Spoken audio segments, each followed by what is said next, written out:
Hi, and welcome back to these videos where my light source is super obvious. Gosh, I need to figure out where my frame is, because that's not at all where I think I have to put my finger when I point. This week I'm making a video because I have an idea and I want people to watch it and talk with me about it. And normally what I do when I have an idea like this is I record like voice clips on like through text or whatever platform I'm using to message people, and then I send them those voice texts. But I wanted to make a little bit more of a bigger thing about this. And today I'm talking about sequels. Now, a few years ago, Film Joy, Movies with Mikey specifically, made a movie where they were trying to figure out, like a little video, where they were trying to figure out the best movie sequel. They came up with criteria and then judged like every sequel they could think of based off of it. I've been thinking about it a little bit since then. But last Sunday, I saw Frozen 2. And it got me thinking. I ended up really liking it because of how big and over the top it was. I feel like the people who were making the movie had a lot of ideas that they wanted to throw against the wall and try and shove in that movie, and all of those ideas were absolute bangers. I don't think that there was a bad idea in that movie. Honestly, the worst idea was like making it shorter and having to cut things so that it would all make coherent like sense and fit runtimes. That's the movie where I wish that I could see like an extended director's cut or like an extended maker's cut, because I feel like there were a lot of ideas all over the place and I want to see a more full thing. If you listen to the album, there's a song that Anna has where she sings about like Arendelle being her home and how can she give back to her home. So that really sets up her becoming queen. And we don't get that. So her becoming queen kind of happens out of nowhere, but it just makes sense with Elsa's arc a little bit. And it got me thinking in a categorical way. My brain does that. I think about math a little bit too much. And one of the important things in math is categorizing things and classifying things. And it got me doing that. I think my favorite sequel ever of all time is Majora's Mask. And I see a connection between Frozen 2 and Majora's Mask in that they are both sequels to big smash cultural changing hits. Right? We all know Frozen was a gigantic deal where we all still remember Let It Go. And the ripples of Ocarina of Time are still felt today. And Frozen 2 is the sequel to Frozen, and Majora's Mask is the sequel to Ocarina of Time. This is where arguments could start to happen, and I kind of welcome them, right? Because I know that Majora's Mask wasn't like a formal Ocarina of Time sequel. If I'm not mistaken, there was a game that Nintendo was developing with the clock and everything, and then they slapped all the Zelda stuff on top of it so that it would sell. Which is an interesting aspect of sequels. Sequels have to sell, so the makers have to make decisions that will cause the sequel to sell. And I see similarities between Frozen 2 and Majora's Mask in that like they're sequels to these smash hits, these big cultural phenomenons. But they also make really weird and off-the-wall decisions, and I feel like that's part of why I love them. There's a lot more to why I love Majora's Mask. It deals with themes and topics that I love a lot. And it's creepy and weird, and I love that. Frozen 2 doesn't quite hit all of those, but Frozen 2, spoilers. Stop watching, I guess, if this matters to you. They kill Olaf. That's a big decision. They decide to put Anna on an arc where she has to deal with grief a little bit and figuring out what would happen if Elsa were to be gone. Um, they introduce like spirit wilds. They talk about more of their parents, and explore that a lot deeper. Like they like Olaf, they by having like Olaf grow up and dealing with the complications of growing up, they make him, I think, a lot more relatable and a lot more fun.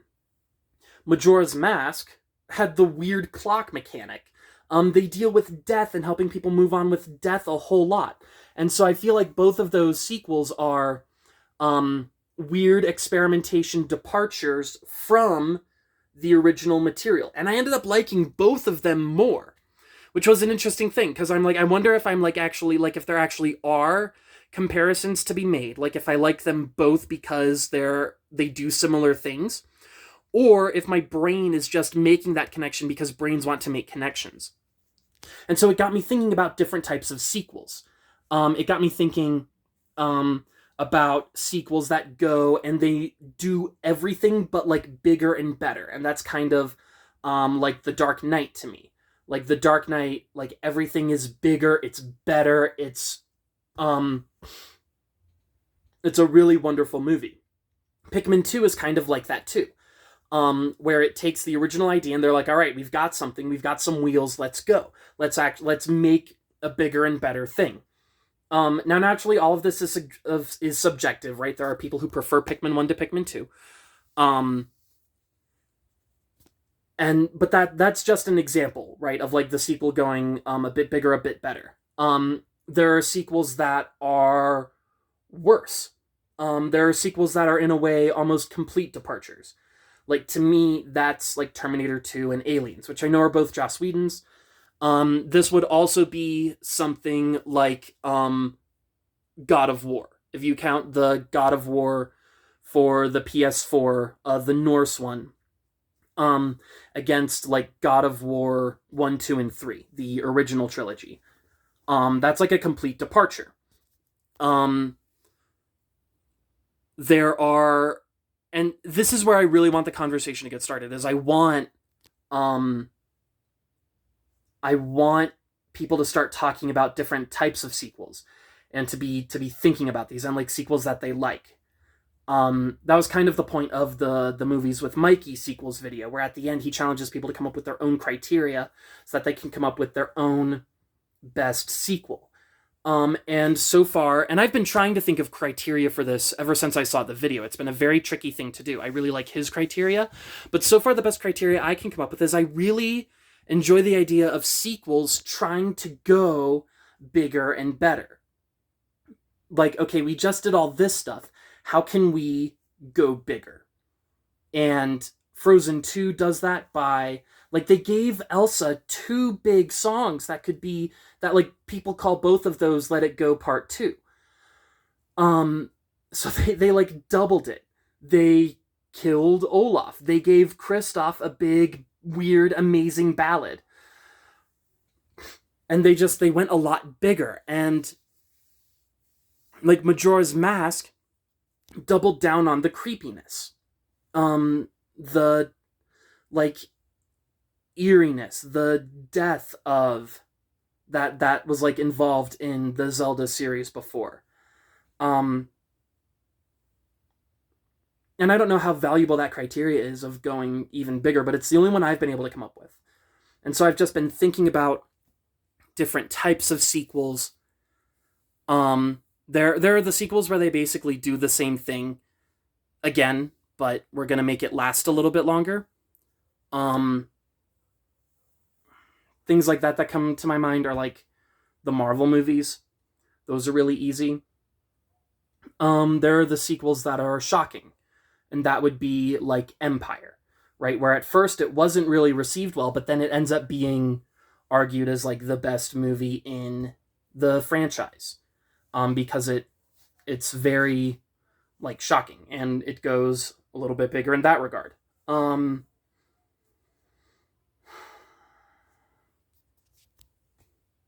Yeah,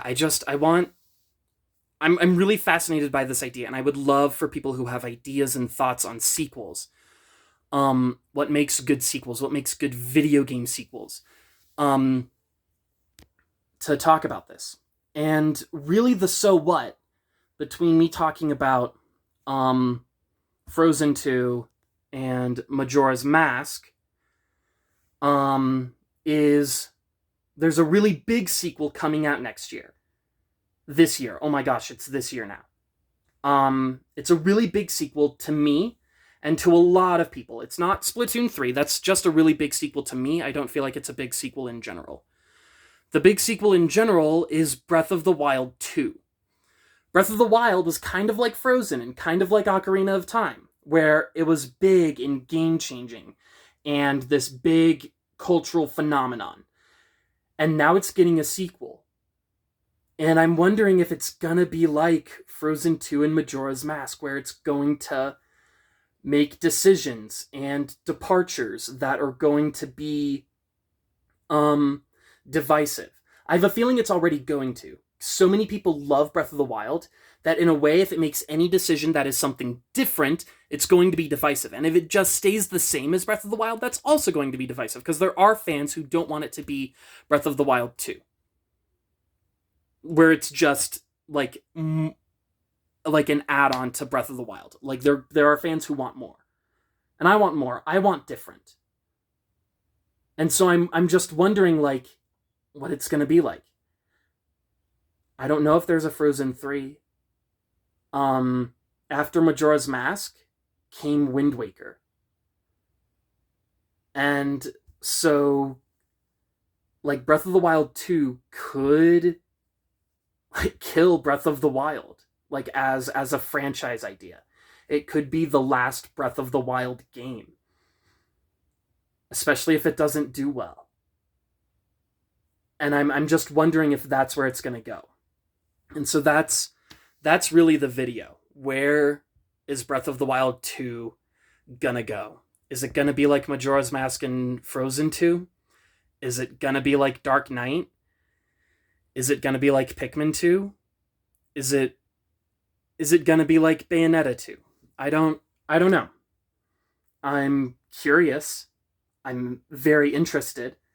And I really want to know what you all think. I want to know if you have any ideas on what type of sequel Breath of the Wild 2 is going to be.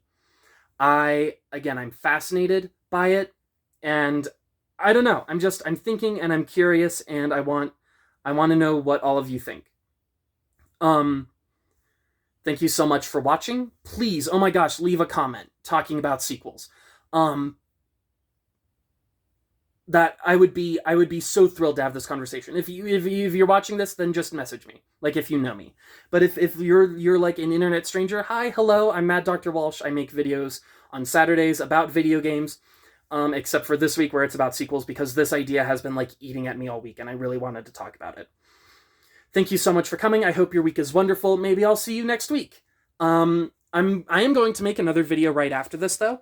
In a new series. So after this video uploads, there will be a video immediately following. So go ahead and check that out. This is Mad Dr. Walsh, Saturday Morning Games. I hope you have a wonderful week.